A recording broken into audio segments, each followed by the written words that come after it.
የሚያስገርመው መረጃ አሁን አመሻሽ አካባቢ ወጣ። ወደ 10,000 ፖሊስ ነው የሚሰማራው ነገር። የእንግሊዝ ደጋፊዎች ይመጣሉ። 10,000 ፖሊስ በሃንጋሪ ዋና ከተማ በአንድ ኦፕሬሽን 10,000 ፖሊስ የተሰማራበት ኢቨንት ታይቶ አይታወቅም። ይህ ሪከርድ በፌረንክ ፑሽካሽ ስቴዲየም 10,000 ፖሊሶች እግረኞች ብቻ አይደሉም። የሞተር ሳይክል ፓትሮል ይደረጋል። አነፍናፊ ውሾችም አሉ አብረው። የድሮን ኦፕሬተሮችም አሉ። በድሮን ሁሉ ሳይቀር ጥበቃ ይደረጋል። ከወዲሁ ለደጋፊዎች ማስጠንቀቂያ ተሰጥቷል። 10,000 የአርሰናል ደጋፊዎች ቲኬት ሳይኖራቸው ሃንጋሪ ደርሰዋል።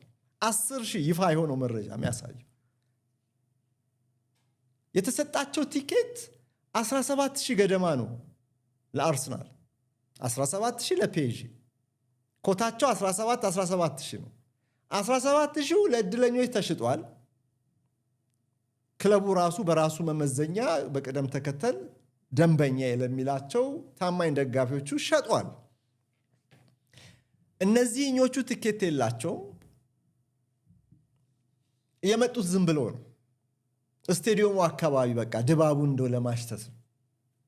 እዛ አካባቢ ባለ አደባባይ ወይ ፐብ መጠጥ ቤት ምናምን ወይ ሬስቶራንት ጨዋታ ለማየት እና አርሰናል ሻምፒዮን ከሆነ እየጨፈሩ በደስታ ወደ ለንደን ለመመለስ ነው። በነገራችን ላይ እሁድ ዕለት የቪክትሪ ፓሬድ አለ ለአርሰናል። ነገ ምሽት ቻምፒየንስ ሊግን ይጫወታሉ ፍጻሜውን። ነገ ዋንጫው ከተገኘ ትልቁን ዋንጫ ቀላቅለው፣ አለበለዚያ ደግሞ በፕሪሚየር ሊግ ዋንጫ ብቻ እሁድ ዕለት ፕሮግራም ወጥቷል። እዛው ሰሜን ለንደን በክፍት አውቶቢስ የተለመደውን ፓሬድ ለማድረግ እና 1 ሚሊዮን ገደማ ህዝብ ይወጣል ተብሎ ይጠበቃል። 1 ሚሊዮን በየጎዳናው ላይ እና አርሰናል ሳይዙ በጣም ትልቅ ነው እንደ ፉትቦል ክለብ ስታዩት። በኋላ ቆይ ዝርዝሩን እነግራቸዋለሁ። ስቴዲየሙን ሁሉ አሁን መልሶ ይሄንን ስቴዲየም ከማጎልበት ይልቅ ሌላ ትልቅ ስቴዲየም ለመገንባት እያጤኑ ነው ያሉት። ምክንያቱም 60,000 ተመልካች ያስተናግዳል።